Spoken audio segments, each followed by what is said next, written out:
Okay, good morning, everyone. Great to see you all there. Thanks for coming along. Welcome to this breakfast session, a highly anticipated breakfast session. Just wondering if someone could let me know, can you see the Q&A window? Q&A is on. Thank you, Kimberly. Great. So throughout the presentation, of course, you're free to use the chat, and I encourage you to. If there are any questions, specific questions that you have for Bonnie, please post them in the Q&A, and we'll get to them at the end of the session. Yeah, and Bonnie can answer those questions as we go along. So thank you all for coming this morning to this breakfast session. This is the first time we have officially collaborated with the AAUT group. So normally I invite the AAUT winners to come along to the breakfast sessions, but now we're officially partnered. And the first one of these is with Bonnie Dean, Associate Professor Bonnie Dean from University of Wollongong. She received a citation last year for her work in integrated learning, and I'm sure you all know that, and that's why you're here to hear from Bonnie this morning.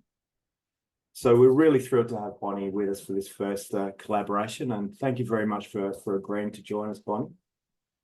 Before we get started and I hand over to Bonnie, I'd just like to acknowledge the land we meet on today, and I'd like to acknowledge the land that you are joining us from today, wherever you happen to be in Australia, if you're in Australia.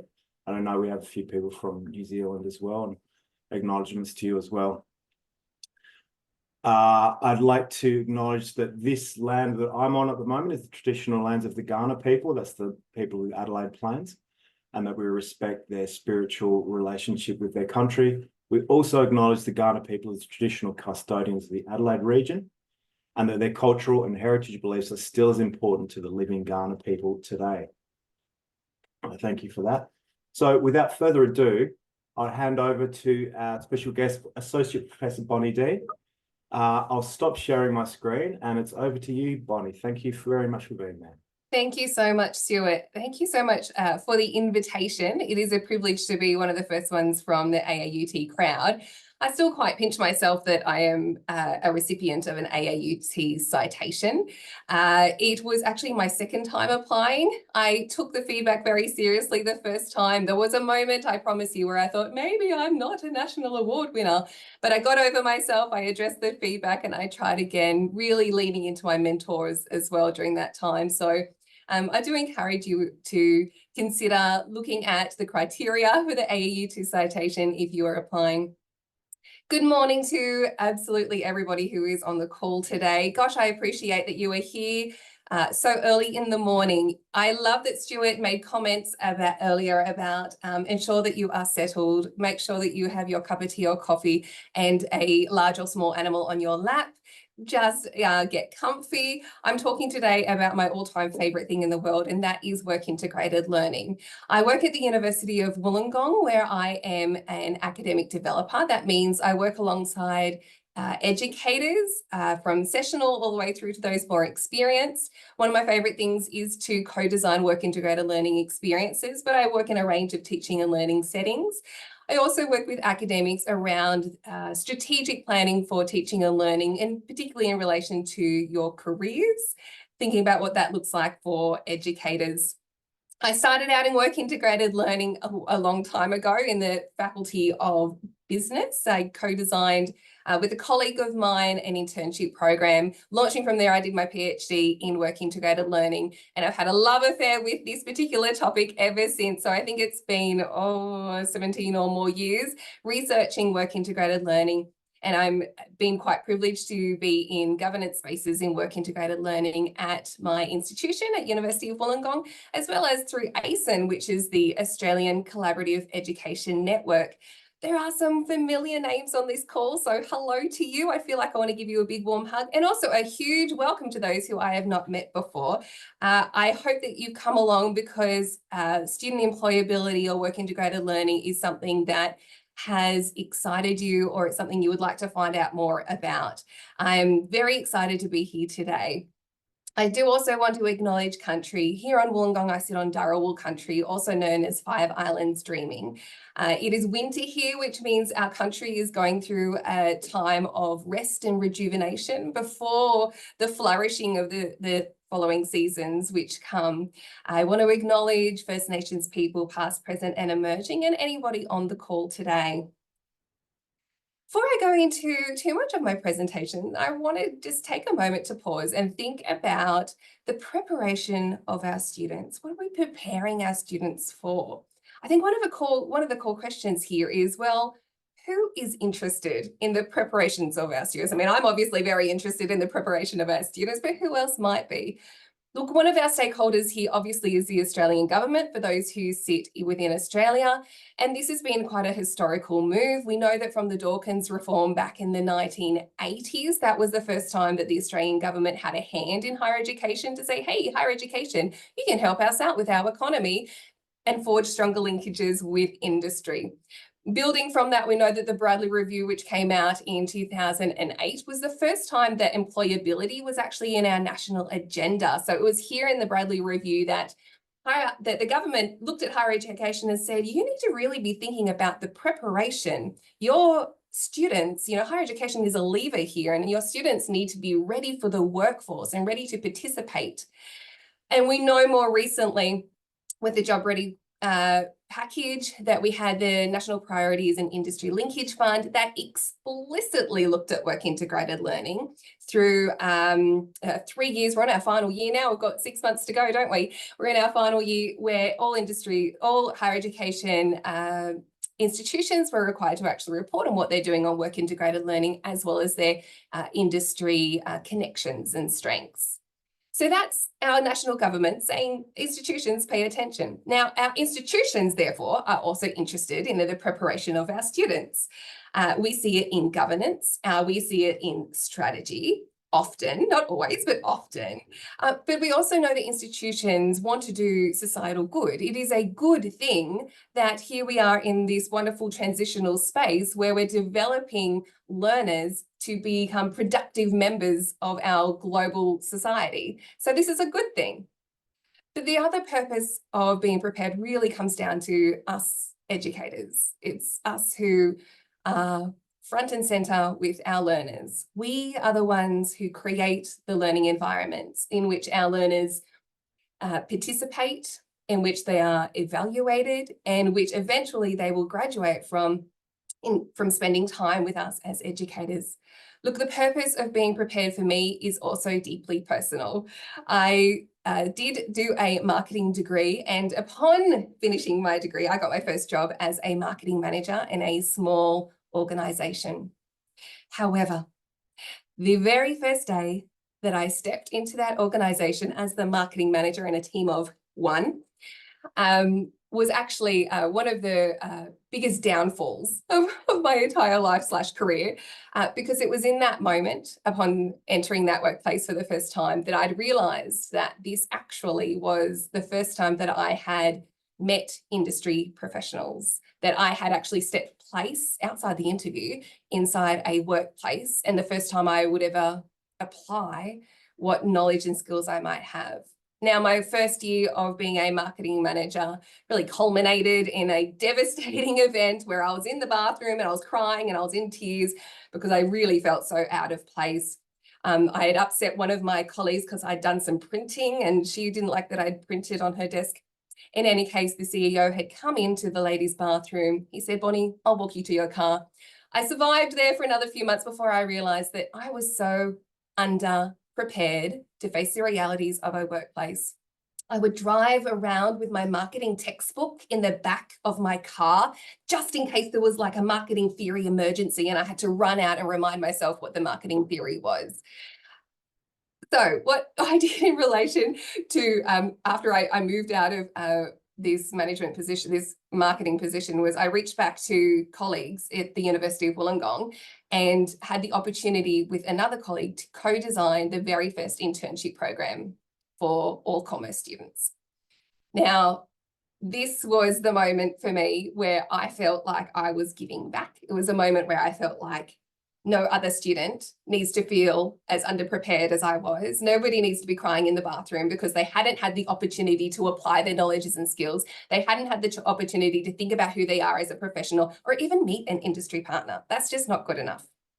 So here we are now, and my love affair continues with work integrated learning, particularly in terms of the research. I find by doing research a really great way of collecting evidence that we can then feed back into our practice. So what I want to do now is go through, I've got 6 papers here that I really want to bring to your attention because I feel like these ones are those that are really evidence rich, using really rich and big data sets as well.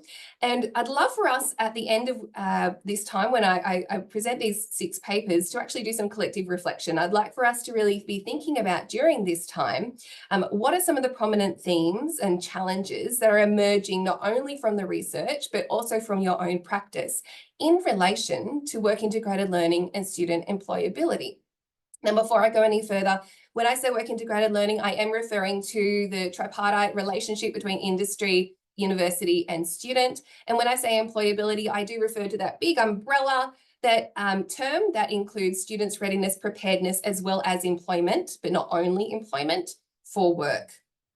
Okay, I'm going to start now with one of my favorite papers, and I really hope that you enjoy this one too.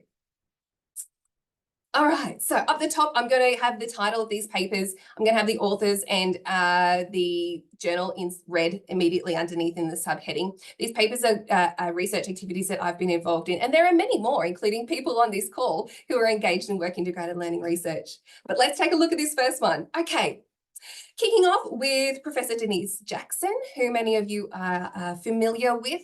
Denise works at Edith Cowan University. And at the time of this research, Denise and I were sitting on the ASIN board of directors together.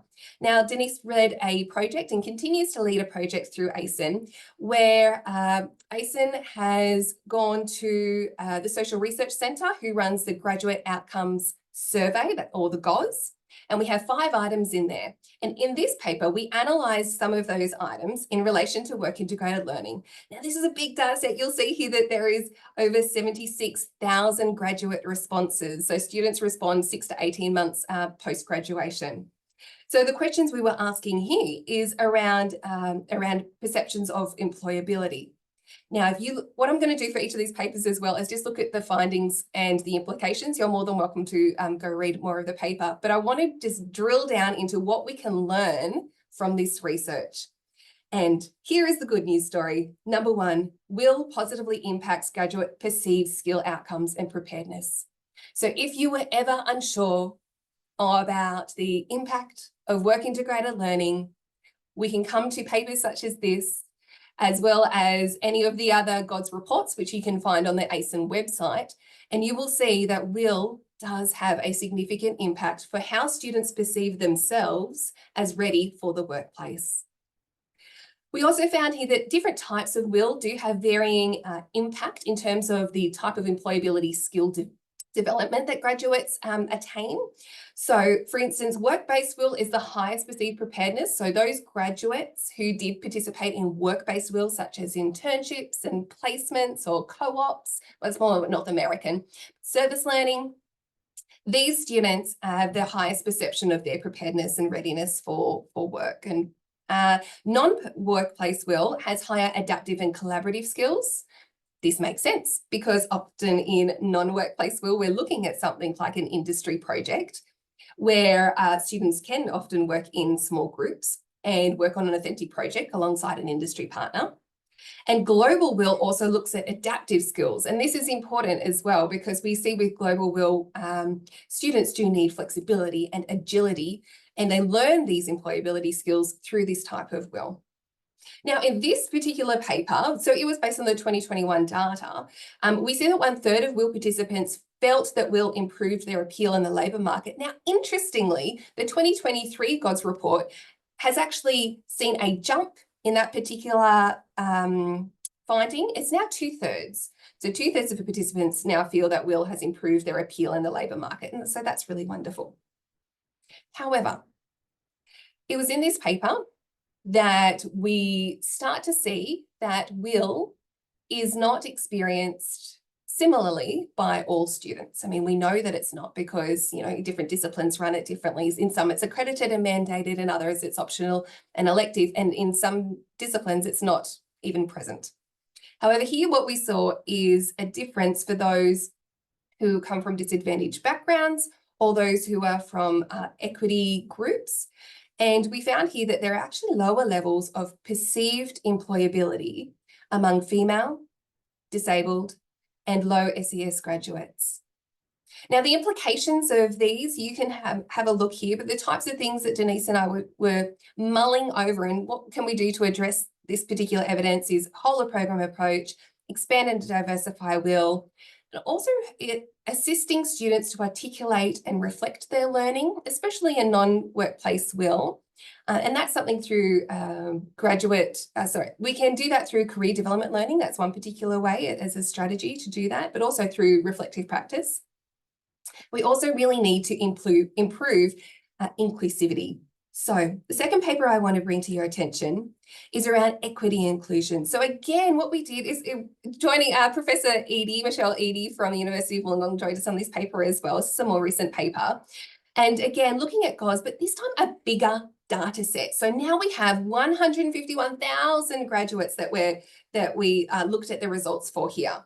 And in this one, what we wanted to know is for diverse student groups, what is their perception of their participation as well as their perception of their readiness? So did they participate? In other words, did they have access? And what was their perception of their readiness after their participation, if they had participation? So here's what we found. Work-based will positively influences job attainment. And this is particularly for the groups that we had identified in this paper. So this is good news. So work-based will, so that is placements, that is internships. So for those students who have access to a placement or internship, it is going to influence their employment. Will also positively impacts their perceived preparedness. So the ability of them to find work, to feel confident in work, in their employability skills. Work-based will was the strongest here. It did have the strongest effect, but it actually was across all types, including non-workplace will and global will. We had a surprising finding here, which was there was actually a higher participation. So more students in work-based will among females and among those from lower socioeconomic backgrounds. And we found that quite surprising, but it's also, you know, this is wonderful. We think this is really great, but also how can we ensure that more students have access? There was, however, lower participation in work-based will, so internships and placements, among students with disabilities, and for students who are from non-English speaking backgrounds or international students. So participation here really signals or flags that there is an access issue.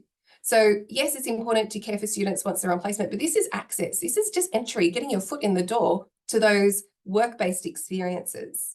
And this should be a bit of an alarm bell. If it hasn't already caused any alarm bells for you yet, this is something that we should be taking really seriously.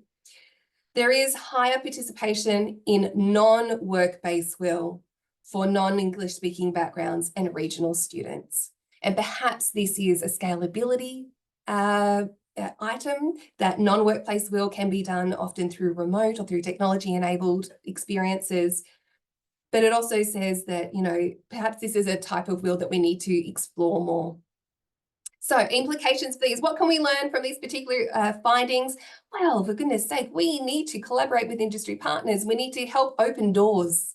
We need to help find ways to give more students access, particularly to work-based will, but we can also explore non-workplace will if we are looking at scaling work-integrated learning. We need to design will that enables or builds cultural and social capital. We need to improve the design of communication around the value of that non-workplace will, because often it's not seen as value as workplace will. That's okay, because it is different, but we do need to work with students to help articulate and frame learnings and values of non-workplace will. And we also need to offer diverse forms of industry engagement. So we can see from this particular paper, here is the evidence. It is humongous. It is 151,000 students. So they're telling us this information. So coming from this, Michelle and we actually have 7 PhD students in work integrated learning, but one of our students is Flevi Lasarato, and Flevi is from University of Wollongong, Dubai. Hello, Flevi, if you're on the call. Flevi has done a scoping review. Look, the key enablers and key barriers are probably not surprising, particularly if you know this work. Enablers are flexibility, understanding learner needs, building strong relationships with learners, with industry. Barriers include systemic barriers, workload issues from staff, structural exclusion, especially where some work-based will is based on grade outcomes, such as a GPA, that's overseas, but GPA. And there are certainly unhelpful views or biases. I'm aware of some really wonderful niche research going on around particular groups of students and looking at their access and participation in work integrated learning. And we really need to see more of that so we can understand it and make our practice better. There is limited consideration of industry partners' involvement and inclusion. So that's an area I think we really need to pay a little bit more attention to. So how our industry partners can be more inclusive as well. And there is also a lack of research on students with intersecting identities. So implications for educators here is, look, we need more strategies, we need stronger policies, we need stronger relationships with our industry partners in a co-partnership and a collaboration. And we also need to explore innovative models. So you'll notice in that last one of the barriers to inclusive will was staff workload. For anybody here who works in work integrated learning, especially if you are in curriculum and it is embedded into your subject or unit or course, workload, resourcing and recognition are a challenge. So the paper that we have here was based on a survey of 95 academics, and we asked them around their challenges for implementing work integrated learning across a range of disciplines as well. So those that were in accrediting degrees and those that were not in accrediting degrees.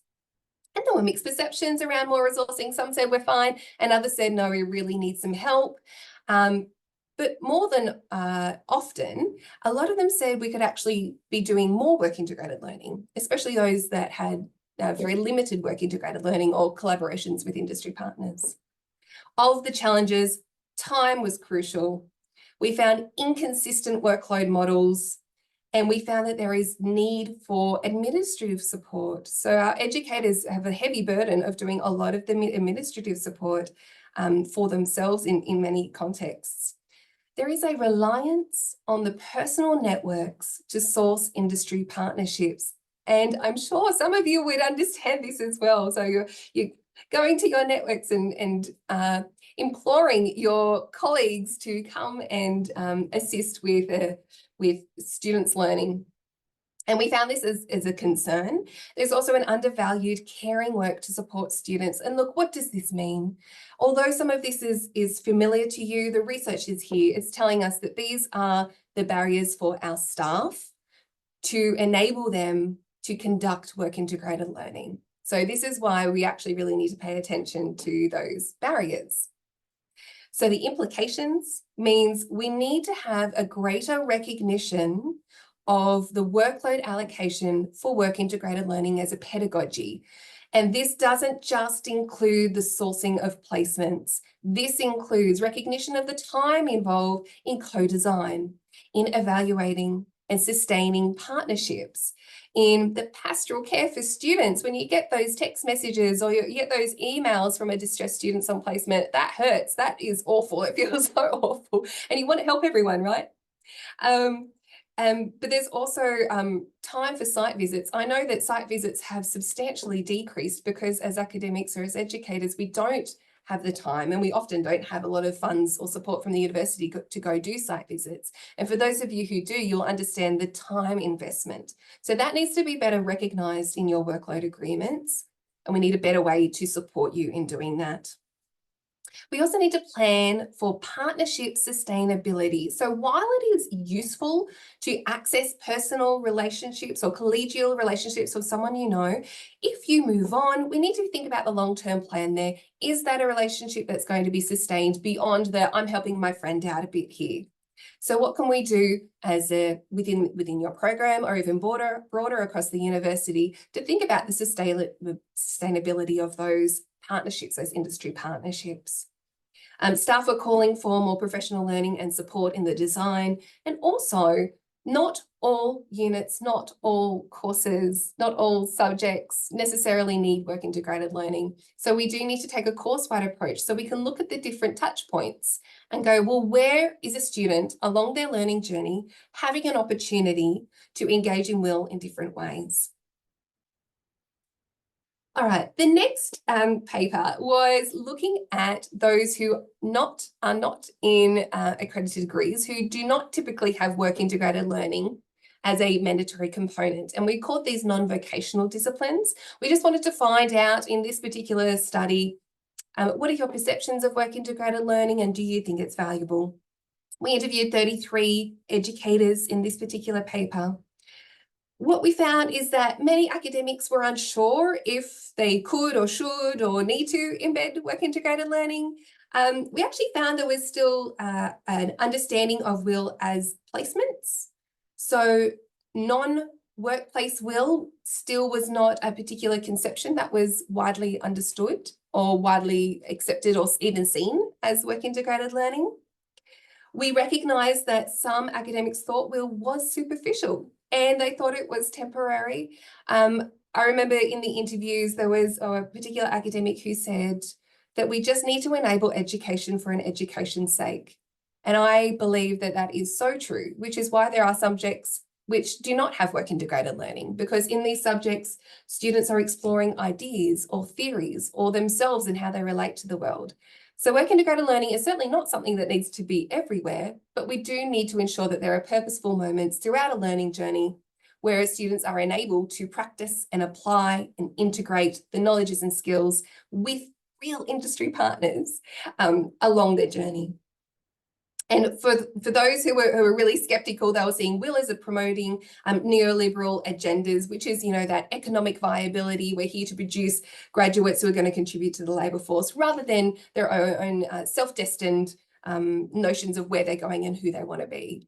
So the implications, this was a really big eye-opener, I must say, for myself and the team who was doing this particular research, where we really needed to see and understand that not everybody was on board with work integrated learning, that there is indeed space for higher education, which is not around this particular learning track of getting ready for work. Then in fact, it is really a holistic experience of developing a learner for who they want to be and exploring notions and being creative. And there needs to be space in higher education for both. All right, I'm coming towards the end now. This particular one looks at career development learning. Now, when we look at employability more broadly, work integrated learning is a really obvious pedagogy that helps address or achieve student employability. However, there are also many other strategies. One of these is career development learning. And career development learning is often associated with our wonderful careers centres, our wonderful careers advisors. Sometimes it is like a mandatory course or module that students have to do, where they go in and they think about themselves in the world of work. Sometimes it's students going to careers. Other times it's careers staff doing guest lectures or one-off segments inside a unit or subject. However, career development learning is often the most effective when it is facilitated inside curriculum and it is facilitated by the educator. So in this particular paper, we interviewed 55 academics in a range of disciplines, and these academics are across 101 subjects, and we asked them, do you do career development learning? We developed a set of 8 strategies. You can find those in the paper. 8 strategies which we identified as career development learning. 3 of the team were careers advisors on this particular group, so we felt really embedded into, we learnt a lot about career development and career development learning. And in this research, what we found is, do educators do career development learning? The answer is yeah, informally. It is, yes, we do it. However, it is not embedded as a formal part of the content. It is not embedded as a formal assessment. But what we do is, as an educator, I share my stories. I share my experiences of what it was like being a professional and how I came from, higher education and found work and what that was like for me. And I give tips to my students around what that looks like. Now, this is really, really rich. This is rich career development learning. However, it is happening spontaneously. So what we found is that fostering self-awareness was the highest of the career development learning strategies that we looked at, with 71%. Writing career plans and developing job search strategies were not very well represented at all. Students were not getting an opportunity at all during any of their subjects to write career plans and develop job search strategies. According to these educators, this was not a strategy that they were doing inside their subjects. Fair call. There was definitely more CDL strategies in the 4th and 3rd years. Again, this is the transition out years, so that is meaningful, that makes sense. And then finally, those academics draw on their personal experiences. So we can see that career development learning is giving students an opportunity to articulate themselves, to find out about the world of work, to reflect on their experiences and themselves and think about where they want to go. It also includes really tangible strategies like, developing a resume and doing a LinkedIn and putting together a cover letter. Yes, it includes those really tangible things as well. But career development learning is also much bigger and broader. And when it is done inside curriculum, it can be really powerful because you're learning about yourself, you're learning about the world of work, and you're learning reflective tools and ways that you can reflect on yourself and your strengths alongside learning content. So implications for educators here is that we need to get better at having a purposefully planned CDL. Again, it doesn't need to be everywhere. We would actually recommend a course-wide approach again to look at where are the points that CDL is implemented. We need educators to share their personal stories about their career journeys. These are wonderful. We all learn from stories. Storytelling is one of the strongest learning ways that we can learn from one another is through storying. We also need to collaborate with career experts. They're the ones who can assist us. We need to co-design these strategies together and even have careers experts in the space as we undergo a course-wide review of where CDL sits. And look, also, if your institution does not have an employability strategy, this is something we really need to advocate for. At University of Wollongong, we are under development. This is something that we're working on. Other institutions are much further than we are. Alrighty. I've done a lot of talking and you have been so wonderful listening. I hope that you have finished your cup of tea and have a very warm lap if you have a pet sitting there. But I am going to get you now to open up your chat.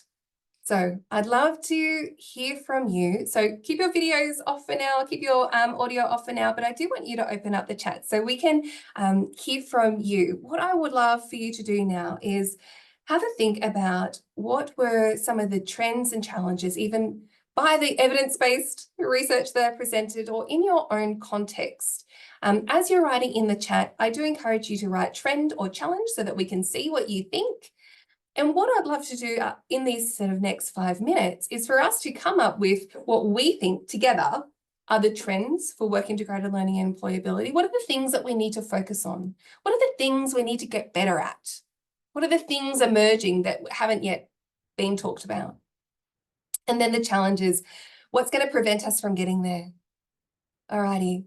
Oh, we've got our first one in. That's so exciting. All right, I'm going to grab a drink of water, but I want you to think about either a trend or a challenge. If you are unsure, you're welcome just to sit and read, or you can have a think about one thing in your own context, which relates to a trend or a challenge in work integrated learning and employability. Please bring your experiences to the chat. I'd really love to hear from you. Go for it.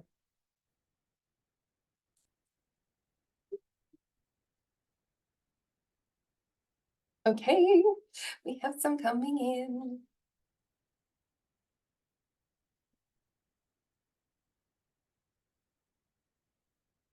Challenge is leadership. Oh, Karen, yes. And to advocate for the value of workload. Look, in doing this work at the University of Wollongong, I have found that doors will open when you have DVCA who is on board. It's really that quite simple. If the DVCA is on board and is understands and appreciates work integrated learning, then I find that you can take bigger strides and you can achieve more things. But leadership also within educators, we can have a groundswell of work integrated learning and employability because it is educator led. So while it's important to have the top level understanding and appreciation of WIL, there is so much power in educators getting together, collaborating and sharing practice. And the workload thing, yes, absolutely. The cost involved. Thank you, Amina. And it is mandated. So you've definitely touched on the Accord priority there, which is around placement poverty. Thank you, Amina.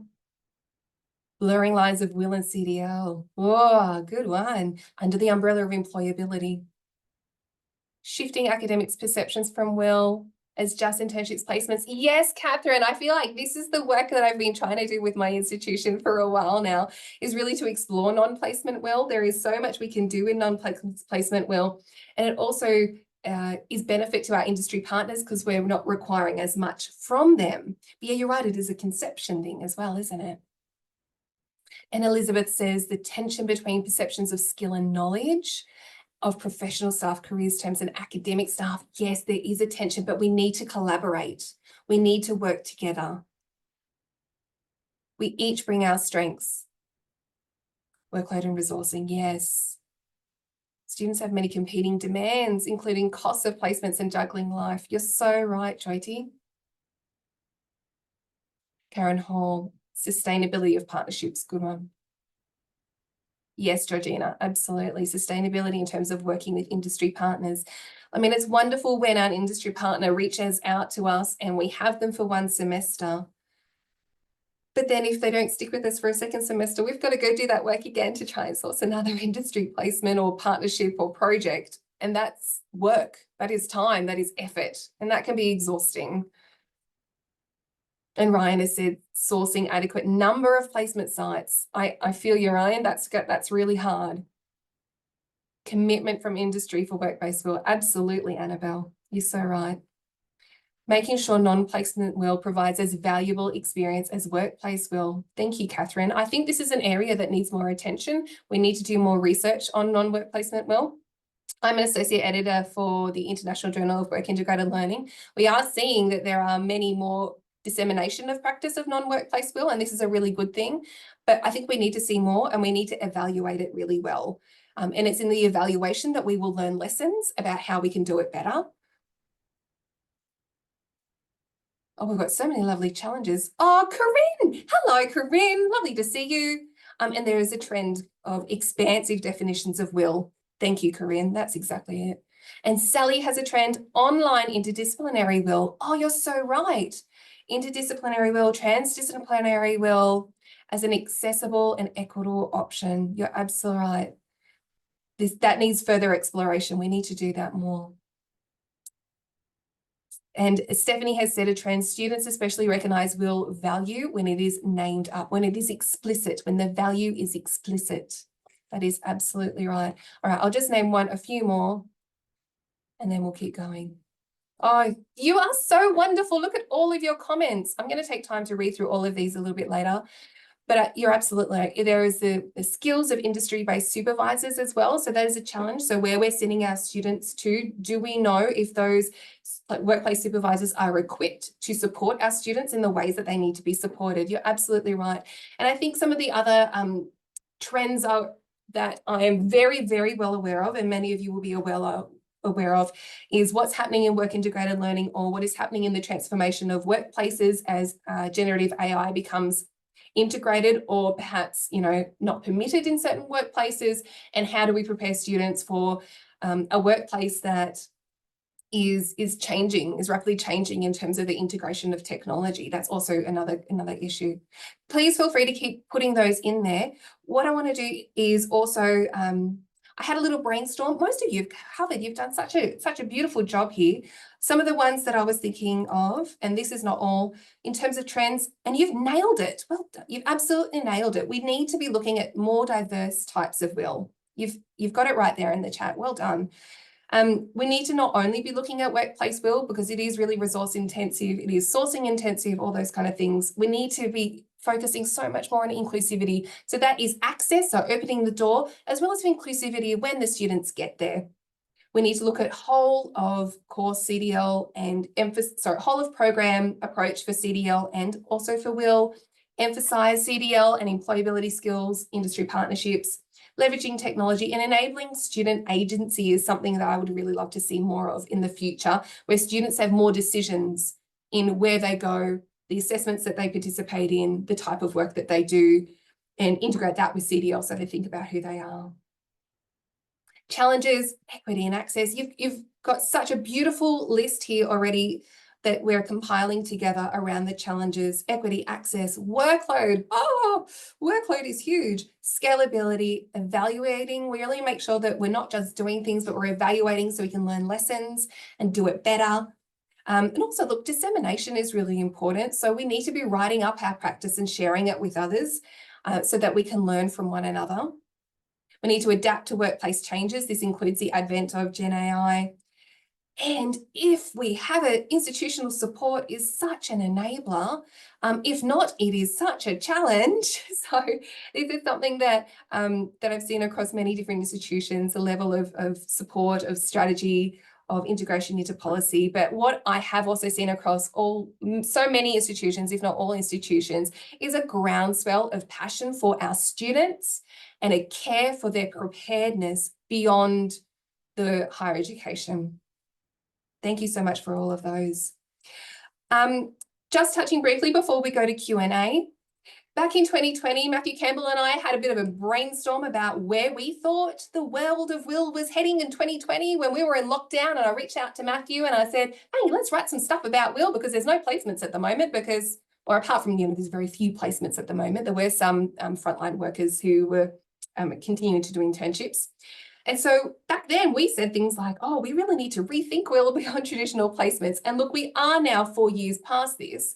And these are still some of the things that we're still saying. We're still saying we need to do more will in innovative ways. We need to do more will in ways that are beyond placements.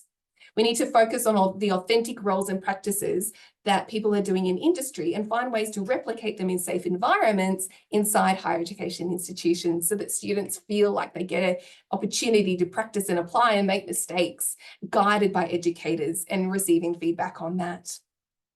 Look, one of the things, while we mentioned technology in this paper, we did not anticipate the huge influx of what Gen AI would do. And I think this is something that is going to take time and something that needs some greater attention of how it will impact work integrated learning.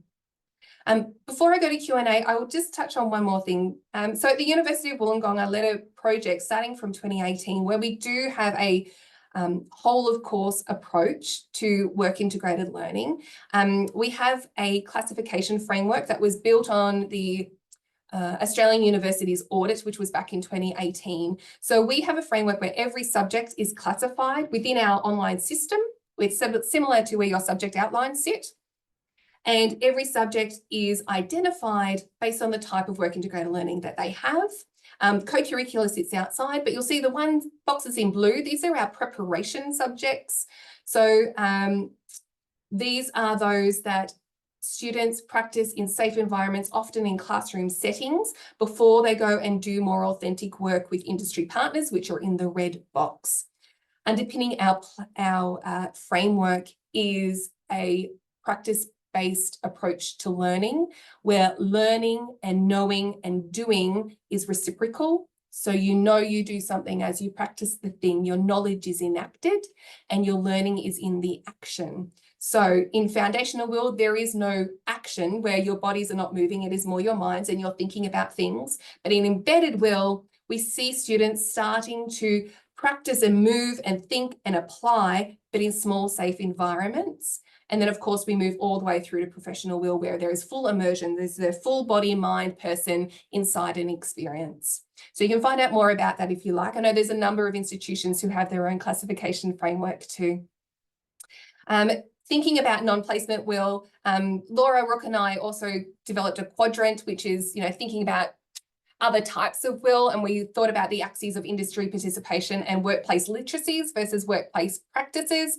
There is also some really great work out there around the authentic work integrated learning framework, which you can check out. In this one, we just try to, and I've actually used this with educators as well, as where I've sat down and I've asked them, to what degree do you want students to participate in the work practice? Do you want them to observe the work placement practice, the work practice, or do you want them to do the work practice? And that's the horizontal axes, and then the degree to which industries will participate, and that will determine whether they've got a lot of participation from industry or singular or one-off or 1 or 2 or 3 times from industry, and that will determine the types of practices they can do.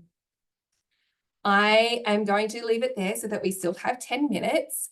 And before I go, I invite you to continue to connect. If we have found kindred spirits in each other, in which work integrated learning, preparation for students and care for student learning is something that you're also passionate about, I'd love for you to go onto LinkedIn. Please connect with me so that I can learn more about you.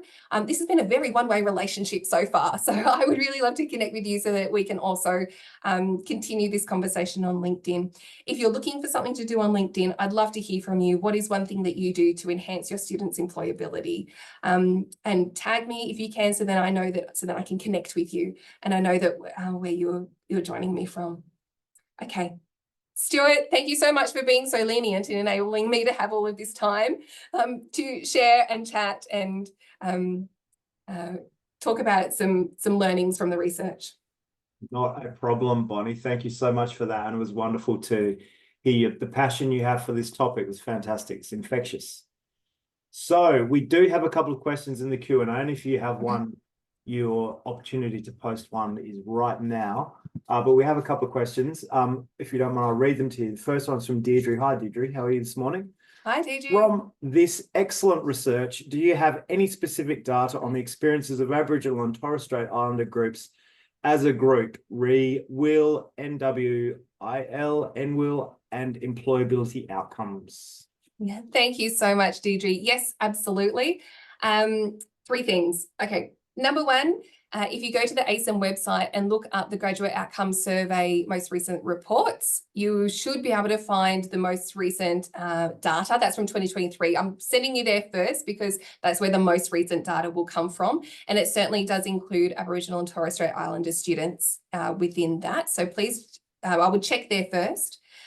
Second of all, in the paper that Denise and I and Michelle wrote, we actually do look at Aboriginal and Torres Strait Islander students as a group.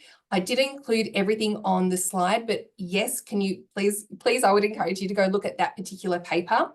The third area I would recommend you go look at is Michelle and I and and 3 other Indigenous colleagues from around Australia, from New Zealand and Canada, wrote a special issue in the International Journal of Workplace Learning on Indigenous will. And inside that issue, there are many wonderful manuscripts where the focus is on how we can support, enable, explore Indigenous will in a variety of different contexts, and that includes a variety of different countries. So please, that's three spaces for you to go and explore. Thanks, Bonnie. The second question is from Amina. Hopefully I've got that right. Is there any research on the actual workload requirements, i.e. the real hours? Many of us struggle with convincing management and unis that the workload is much higher than for normal academic subjects. Amina, I have nothing but empathy for you here. I absolutely understand that there are invisible hours involved in setting up, in designing, in sourcing, in facilitating, in caring for students undergoing work integrated learning. I do not have an actual number, and I think it would depend on the discipline. It might even depend on the program or even the university. I'm not sure if I know that at my institution, our workload models actually are different across the 4 faculties. And across the 4 faculties, not all of them even account for work integrated learning in the same way. I would love to see more research on this, Amina. I think it is an area that is undercooked, and there is definitely more insight for us to really communicate how much hours are involved in work integrated learning as a pedagogy compared to pedagogies which do not include work integrated learning and an external partner and sourcing placements or sourcing experiences or projects and activities for our students. So the answer is no, there is no actual workload, and the caveat is more work needs to be done. Thanks, Bonnie. Question from Maria. Is there research showing whether WIL is more effective when designed and coordinated from the discipline level versus the university broader level? Interested in multidisciplinary projects involving several students into a common project. Thank you, Maria, for bringing this question to all of us. I really actually have noticed in the last few years, probably even the last 2 or 3 years, more broadly across Australia, that there is an increased interest in multidisciplinary, transdisciplinary, interdisciplinary work integrated learning experiences. I'm not sure of any research that looks at a comparison between discipline level and university broader level. However, I do have a PhD student whose name is Adrian Buck, and I don't know if he's on the call today, but his interest is in transdisciplinary WIL, which is engaging students from a variety of disciplines to co-design their own internship placement, and also involved in different projects. And I believe that UTS does some excellent transdisciplinary work in this space as well. I think it is an area that is growing. It is not across the globe yet, and it is not across all institutions yet. But Maria, if that was an area that you would be interested in doing research, I would certainly encourage you to do so. Thanks, Bonnie. And there's a question from the chat from Tony. It's kind of a long one. Okay. How do we scaffold education of students to address the need to prepare them for their WIL opportunity, e.g. getting the most out of it, incorporating experience into job searching, how to set up for success and knowing what behaviours are expected, etc. Students need to represent our organisations. Then it's kind of a comment, but yeah, the question's in the first part there, Bonnie. No, Tony, it sounds like you know what you're talking about.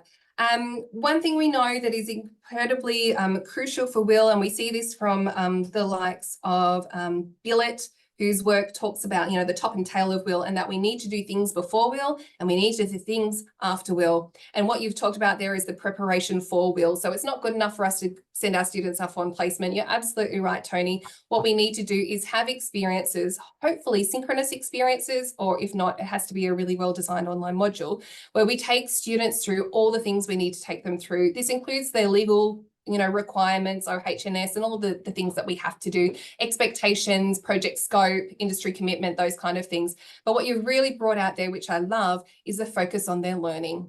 And how do they attune to their learning while they're on placement? And how can we ensure that they are prepared for that while they are on placement? I believe that the best way to do that is to get students in a room, virtual or online, or if not, make sure that there is an online module that covers all of this.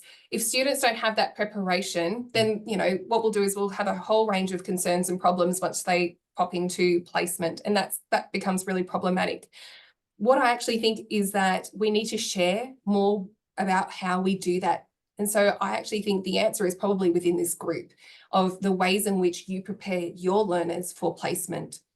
But I also want to do the tail of that as well, and that we need to also be looking at post-work integrated learning experiences, enabling career development learning and reflection, because it's that wrap up that students learn to articulate their learning, find out, oh, I did apply those knowledges in those particular places, or I actually am agile because I responded in a really flexible way in that context.